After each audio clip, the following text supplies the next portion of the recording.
खाली हाथ मगर ये दर्द साथ ही जाएगा। जाने किस दिन हिंदुस्तान आजाद वतन कहलाएगा। बिस्मिल कहते हैं हिंदू हूँ, फिर आऊंगा फिर आऊंगा, फिर आके ऐ भारत माँ तुझको आजाद कराऊंगा। जी करता है मैं भी कह दूं, पर मजहब से बंध जाता हूँ।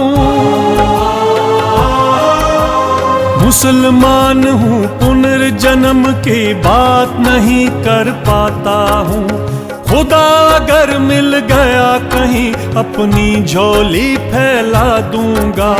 जन्नत के बदले उससे मैं पुनर्जन्म ही मांगूंगा। अशफाकुल्लाह खां का घर यही है? हमें इसी घर की तलाशी का सरकारी हुक्म मिला है। लेकिन मुझे ये तो बताइए कि आपको किस चीज की तलाश है? जिला प्रतापगढ़ में डाका पड़ा है। पुलिस वाले ये भी कह रहे थे आपने कहीं डाका डाला है। भला डाका डालने की मेरे को क्या गरज है? सर मेरे साथ कोई नहीं था सर, मैं बता तो रहा हूँ सर, मैंने कुछ नहीं किया सर। मेरा आदमी बागी इनकलाबी नहीं है। सुने औरत, अगर अपने आदमी को आजाद देखना चाहती है, अपने आदमी को बोल कि सरकारी गवाह बन जाए, वरना इतना समझ ले फांसी तो तय है। अरे यार, इतिहास गवाह है, मीर जाफर जयचंद जैसे लोग भी पैदा हुए हैं जिन्होंने अपनों के पीठ में छुरा घोंपा है, और बनारसी ने भी वही किया। हाँ जनाब, जी जनाब, हमारी पूरी कोशिश रहेगी जनाब। आप बेफिक्र रहिए जनाब, मेरे होते हुए आपको फिक्र करने की कोई जरूरत नहीं है। जी जनाब, जी जनाब। नमस्कार जनाब। हाँ जनाब, मैं हाजिर हो जाऊंगा।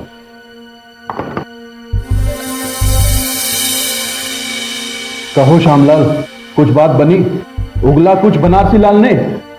क्या बात करते हैं जनाब, सारी रात हवालात के काल कोठरी एक टांग पे खड़ा रखा हो, जैसे ही दूसरा टांग नीचे किया कि नहीं, 4 पेट रपीट किया उसको। 2 बजे का बजर बजाना साहब, जाड़ा से कांपने लगा, थर थर कांपने लगा। हमने बोला, सुन भाई बनारसी, तू सच सच सब उगल दे, नहीं तो सुबह हुआ कि नहीं तुम्हारा नाम और निशान मिटा देंगे हम। इससे आसान नुस्खा दूसरा कोई नहीं है हमारे पास। असल मुद्दे पर आओ श्यामलाल। इतनी लंबी कहानी, वो भी नमक मिर्च लगा के, काहे सुना रहे हो? हाँ, सब उगल दिया साहब, सारी करिस्तानियाँ, सारी डकैतियाँ। पूरा गांव में जो डाका पड़ा था ना साहब, उसमें इन्हीं लोग की बदमाशी थी, और ये बनारसी भी उन्हीं लोग के साथ था साहब। और ये राम प्रसाद बिस्मिल और अशफाक उल्लाह बड़े खतरनाक मंसूबे लिए बैठे हैं साहब। और हाँ, आसपास के कई शहरों में इनके जाल फैले हैं साहब। श्यामलाल, सबके नाम पते वल्दियत कहीं नोट कर लो। हम कच्चा काम नहीं करते साहब, सारी रात काली की है हमने। बहुत सारे सुराग हाथ लगे हैं साहब। ये राम प्रसाद बिस्मिल शाहजहांपुर में इन लोग का सरगना है। और अच्छू मियाँ? अच्छू मियाँ? अरे अपने लल्लू खां का छोटा भाई अच्छू मियाँ, अशफाक उल्लाह खां नाम है उसका, वो उनका हीरो है। राम प्रसाद से मिलने आने वाले बागी अक्सर बनारसी लाल के यहाँ ही ठहरते हैं। अरे उनके नाम पते सब उगल दिए बनारसी लाल ने। चलो, एक अहम काम तो हो गया। उसके बयान पर हम बागियों के खिलाफ मुकदमा दायर कर सकते हैं। साहब एक बात कहूँ, सारे बदमाशों के साथ उसे जेल भेजना मुनासिब ना होगा, सब उसे चबा जाएंगे। हाँ। बड़े साहब को आने दो, मैं इसे यहीं हवालात में रखने की सिफारिश करूंगा।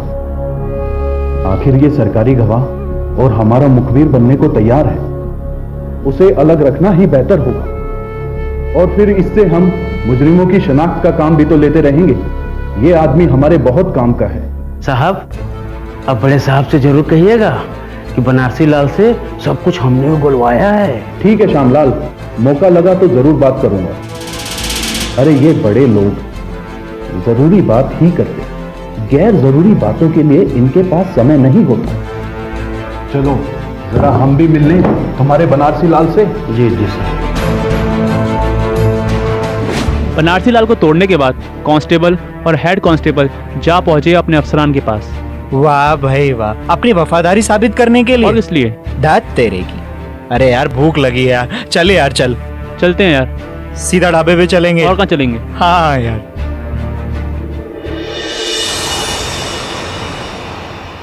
अगर बनारसी लाल जबान नहीं खोलता तो काकोरी रेल डकैती और भी कई बड़ी दास्तानों के राज ही रहते। वो कहते हैं ना, वह कीट की कमजोरी से पूरी दीवार हिल जाती है। इतिहास में जयचंद और मीर जाफर को भी तो जगह चाहिए थी।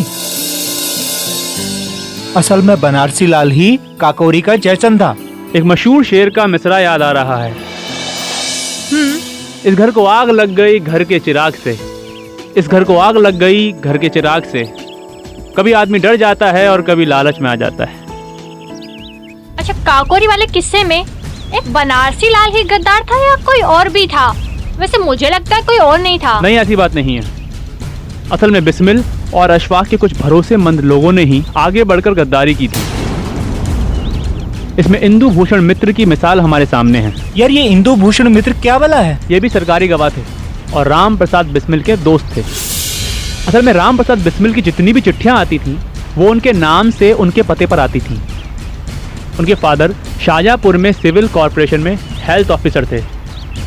जब राम प्रसाद बिस्मिल की गिरफ्तारी हुई तो वो बहुत घबरा गए और अपने फादर को जाकर सच्चाई बता दी और उनके फादर ने पुलिस को बता दिया। पुलिस ने उनको ये हुक्म दिया कि अब से राम प्रसाद बिस्मिल की जो भी चिट्ठी आएगी वो उसे हेडमास्टर के पास लेकर जाएं और उसकी एक नकल करवा के थाने भिजवा दें। यानी इंदु भूषण मित्र के कारण भी इंकलाबियों को नुकसान पहुंचा। हाँ, इंदु भूषण और बनारसी लाल में एक बहुत बड़ा फर्क था। बनारसी लाल को अपने किए पे कोई पछतावा नहीं था, जबकि इंदु भूषण मित्र जब अदालत में आते थे तो उनकी नजरें हमेशा नीची रहती थीं। कई बार तो उन्होंने मुजरिमों को पहचानने से इनकार कर दिया था। एक बार भरी अदालत में जब राजेंद्र नाथ लाहिड़ी को उनके सामने पेश किया गया तो उन्होंने उन्हें पहचानने से साफ इनकार कर दिया। यानी कभी कभी उनकी भी आत्मा जाग जाती थी। असल धोखे तो इंकलाबियों को उनके दोस्तों ने ही दिए थे, कभी डर के खौफ में, कभी लालच में आके और कभी सरकारी मनसब के लिए। अशफाक उल्लाह को दिल्ली पुलिस ने उनके क्लास फेलो सैयद हबीब अहमद की मुखबरी पे दिल्ली से गिरफ्तार किया गया। जनाब खां साहब जी, आपने मुझसे कुछ फरमाया? ओफो भाई, माना कि 4 साल बाद हमारी मुलाकात हो रही है, लेकिन इसका मतलब ये तो नहीं कि आप जनाब से बात करने लगे। इस तकल्लुफ। माफ कीजिएगा, मैंने आपको पहचाना नहीं। अरे भाई, आप अशफाक उल्लाह खां यानी अच्छू मियाँ? जी हाँ, वजह फरमाया, लेकिन आप और मैं आपके दर्जा 4 तक हम जमात। अब भी नहीं पहचाना? एक मिनट। हाँ, याद आया। आपका नाम सैयद हबीब अहमद खां। सही पहचाना मियाँ। कैसे हैं आप? बस एकदम बढ़िया। यार, आप तो बिल्कुल बदल गए हैं। हम सभी उम्र के हिसाब से थोड़ा बदल गए हैं जनाब। जी जी जी जी। अब उम्र के हिसाब से ये सब तो चलता ही है, इससे कौन बचा है। खैर, ये बताइए दिल्ली कैसे आना हुआ? जी, दिल्ली दरअसल मुझे यहाँ कुछ जरूरी काम था तो मैंने सोचा कि पासपोर्ट का फॉर्म भी ले लूँ। आप तो जानते हैं कि शाहजहाँपुर में पासपोर्ट का फॉर्म हमेशा नदारत रहता। तो क्या विलायत घूमने का इरादा है या फिर पढ़ाई की गरज से? जी, महज तफरी और सफर के लिए विलायत जाने का इरादा नहीं है, बल्कि आला तालीम की गर्ज से विलायत जाने का मन बना रहा हूँ। दरअसल मैं इंजीनियरिंग करने की सोच रहा हूँ। भाई बहुत खूब, बहुत खूब। भाई इंजीनियर बनो, हमारा और अपना नाम रोशन करो, शाहजहाँपुर का नाम रोशन करो। जी, पहले कोई मुकाम तो हासिल कर लूँ मैं। आप बताइए, आप दिल्ली में कहाँ मुकीम है? तुम तो जानते ही हो कि मेरे वालिद मोहतरम कई बरसों से दिल्ली में रहते हैं। वो वायसराय के सेक्रेटरी हैं। अच्छा अच्छा अच्छा। यानी मुल्क के किसी अहम तरीन शख्स तक पहुंचना हो तो उससे पहले आपके वालिद तक पहुंचना बहुत जरूरी है। अगर ज्यादा मसरूफियात ना हो तो मेरे साथ घर चलो। आपका घर यहाँ से कितनी दूर है? भाई यहीं 4-5 मिनट का रास्ता होगा। भैया 4-5 मिनट पैदल या ट्राम से? पैदल का रास्ता बता रहा हूँ जनाब। चलिए चलते हैं। मुझे वो फॉर्म लेना था। अरे फॉर्म आ जाएगा, चलिए।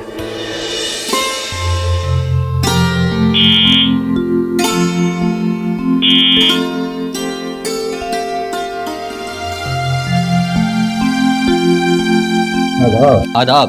क्या ठंडा पानी लाओ। आइए जनाब। वाह माशाअल्लाह, क्या आलीशान मकान है। सरकार की तरफ से बंगला मिला है अब्बा को। लगता है शाहजहांपुर का मकान खाली कर कर आप यहाँ पर आबाद हो गए। नहीं मियाँ, यहाँ तो सिर्फ अब्बा और मैं रहते हैं। अम्मी दादी और बाकी भाई बहन तो वहीं शाहजहांपुर में रहते हैं। बैठे ना। तो लगता है कि आपका वहाँ पर आना जाना लगा रहता होगा। कहाँ जा पाता हूँ मैं भी, और अब्बा अपने ओहदे की जिम्मेदारियों के बदले छुट्टी भी नहीं ले पाते। हद तो ये है कि हम ईद भी यहीं करते हैं। इसी वजह से हमारी 4 साल से मुलाकात नहीं हो पाई। वैसे आप करते क्या हैं? मैं सरकारी मुलाजमत कर रहा हूँ। सरकारी मुलाजमत? मुझे लगता है कि आपके अब्बू से आज तो मुलाकात हो नहीं पाएगी। वो दफ्तर में होंगे, है ना? नहीं, अब्बा दोपहर का खाना घर पर ही आकर खाते हैं, बस आते ही होंगे। अरे भाई, मैंने कहा ना, मुझे वाकई में कोई जरूरी काम है। मैंने तुम्हारा घर देख लिया है। कल या परसों में आकर तुम्हारे साथ मैं जरूर खाना खाऊंगा, पक्का। अब मैं चलता हूँ। अम्मा यार, इतने सालों के बाद आज मुलाकात हुई है, बिना खाना खाए नहीं जाने दूंगा। यार किसी की मजबूरी तो समझा करो। हाँ ठीक है, फिर जैसी तुम्हारी मर्जी। मेरा वादा रहा, मैं कल या परसों आऊंगा और जरूर तुम्हारे यहाँ खाना खाऊंगा। लेकिन आना जरूर। बिल्कुल बिल्कुल।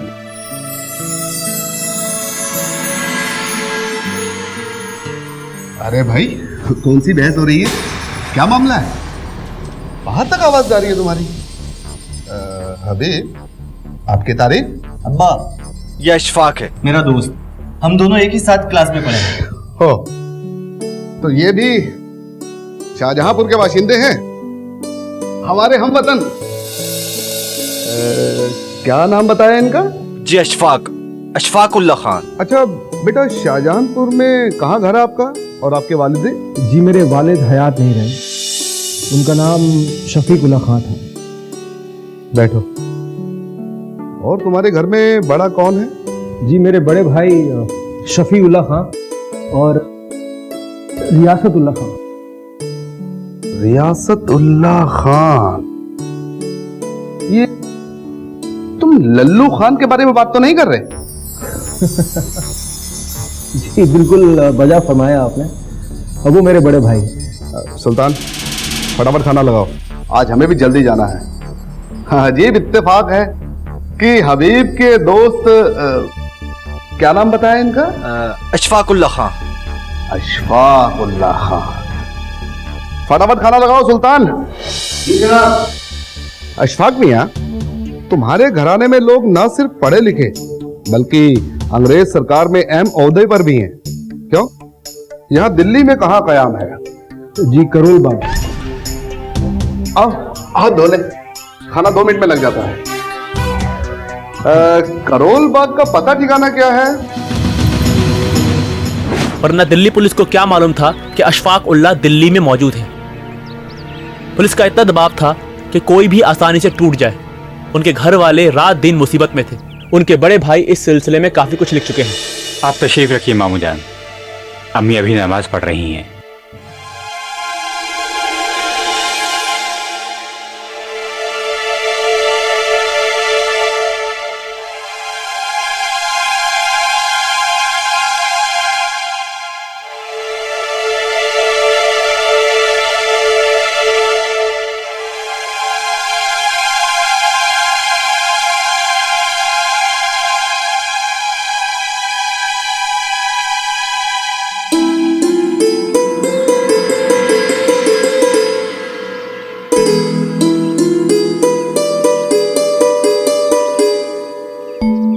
बाजी सलाम अलैकुम। वालेकुम सलाम। बैठिए आप लोग। तशरीफ रखिए अम्मी।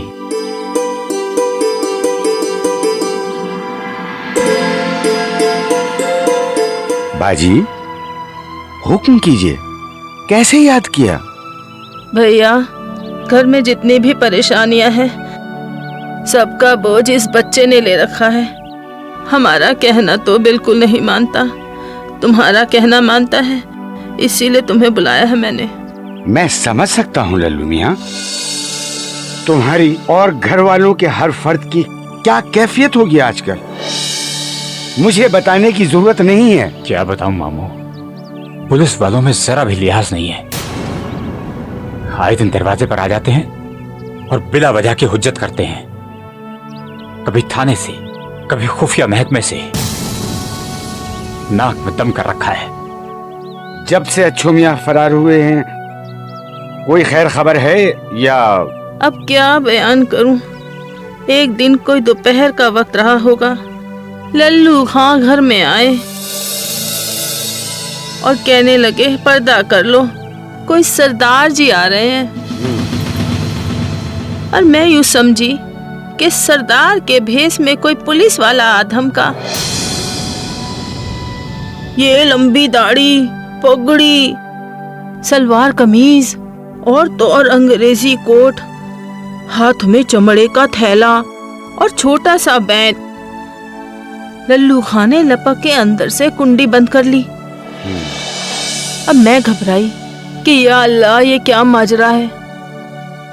फिर पता चला कि ये सरदार जी कोई और नहीं, ये तो अपने अच्छू मियाँ हैं। पूरे शाहजहांपुर में पुलिस और सीआईडी हर जगह मौजूद रहती है, और उस पर यह हजरत बिहार से रेल के जरिए सरदार जी बनकर चले और इलाहाबाद एक्सप्रेस से सुबह 3 बजे यहाँ पहुंचे। ये तो गनीमत है कि सीधे घर पर नहीं आए। 2-4 दिन तो रुक ही सकता था। 2-4 दिन कहाँ, उसी रात को 11 बजे वाली गाड़ी से बिहार चले गए। मैं तो समझ रहा था पुलिस कहीं ना कहीं से उनके आने का कोई सुराग निकाल ही लेगी, लेकिन शुक्र है खुदा का, उन्हें कोई खबर नहीं हुई। फिर पुलिस ने कुर्की क्यों की? खुदा ही उन कमबख्तों को समझेगा। घर का हाल देख रहे हो, बदनसीबों ने कुछ नहीं छोड़ा, सारा का सारा असबाब ले गए। तेज जाड़े का जमाना था, बर्फीली हवाएं चल रही थी। पुलिस इंस्पेक्टर प्रभुदयाल सिंह क्रिस्तान, मैं 4 सब इंस्पेक्टर और 8 सिपाहियों के दरवाजे पर आ धमका और लगा दरवाजा पीटने। मैं घर पर ही था। दरवाजा खोला तो उसे नशे में पाया। कहने लगा, हम घर की कुर्की करने के लिए आए हैं। मैंने कहा, इस वक्त कुर्की? मेरी बात का तो उसने कोई जवाब नहीं दिया, लेकिन अपने अमले से कहा, देखते क्या हो, घुस जाओ घर में। मामू, मैं भी पठान। मैंने कहा, इंस्पेक्टर साहब, आप बिना पर्दा कराए घर में घुसकर तो दिखाएं। बड़ा हौलनाक मंजर था। बंदूक ताने सिपाही दरवाजे पे खड़े ऑल फॉल बक रहे थे और हम सहमे जा रहे थे। बच्चों के तो खौफ से होठ तक सूख गए थे। पूरे मोहल्ले से एक भी मर्द हमारी हिफाजत को घर से बाहर नहीं निकला। सब ने अपने अपने दरवाजे बंद कर रखे थे। मुझे गुस्से से कांपता देखकर कोतवाली के टीकाराम ने कहा, लल्लू खान साहब, आप पर्दा करा दें, हम बिना पर्दा भीतर ना आएंगे। मैंने मुड़कर आंगन में आवाज लगाई, पर्दा कर लो और ऊपर चली जाओ, पुलिस घर के माल की कुर्की करेगी। मेरी बीवी और अम्मी वो बक्सा लेकर जिसमें भतीजी की शादी के कपड़े रखे थे ऊपर चली गईं। मैंने पुलिस वालों को अंदर बुला लिया।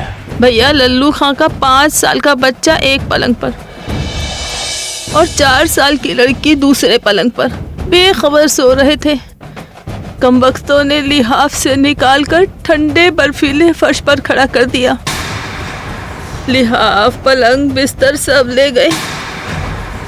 यहाँ तक कि शफीउल्लाह का कपड़ों से भरा संदूक भी ले गए। खूंटी पे जितने गरम कपड़े टंगे थे सब ले गए।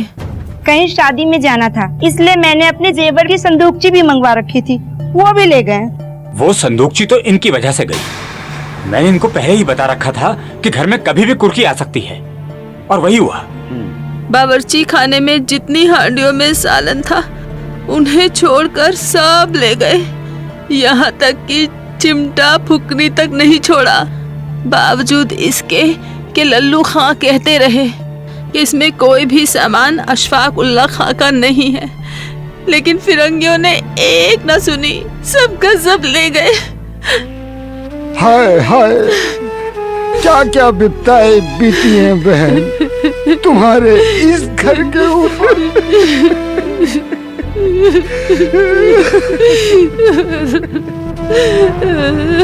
ये तो पुलिस की सरासर ज्यादती थी। अरे ये तो कुछ भी नहीं, अशरफ मियाँ अभी हमें बहुत कुछ सुनाने वाले हैं। अच्छा चलो चलें। चलो भाई चलो। हाँ चलो चलो, हाँ बहुत देर हो गई यार, चलो।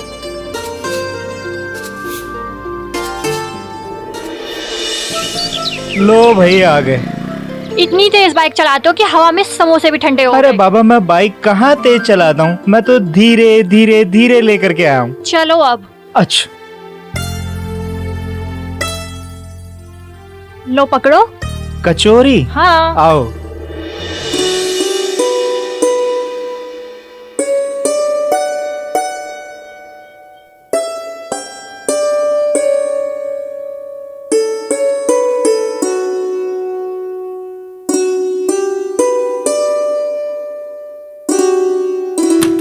कौन? अरे शिव प्रसाद। हाँ मेरे भाई। कैसा है भाई? बढ़िया भाई, तेरे लिए गरम गरम कचौड़ी लेके आया। अरे यार बहुत जोरों से भूख लग रही थी। अच्छा वो तो ले आया, इसीलिए लाया। Thank you very much. मैं चाय बना के लाती हूँ। अरे रुको, चाय ये बनाएगा? ये और चाय। क्यों हंस रही हो?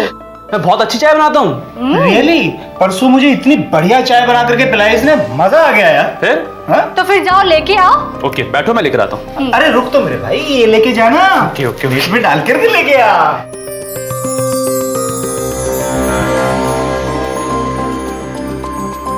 क्या ये सच में चाय बना लेता है? अरे बहुत अच्छी चाय बनाता है, आज तुम पी करके देखना। बिल्कुल।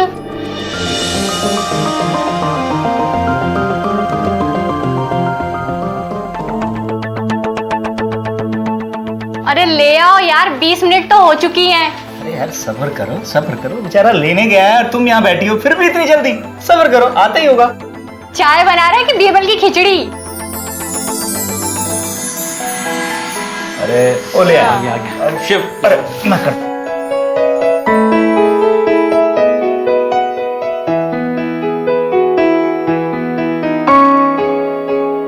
डाल भाई चाय, अब सब्र नहीं होता। स्वाति बताना। और डालना यार, चाय में भी कंजूसी कर रहा है। बस बस बस बस बस। शिव। हाँ तू डाल तो सही, मैं बताता हूँ तेरे को। बस बस बस बस बस बस। शिव चाय पास करना। हाँ हाँ ये लो।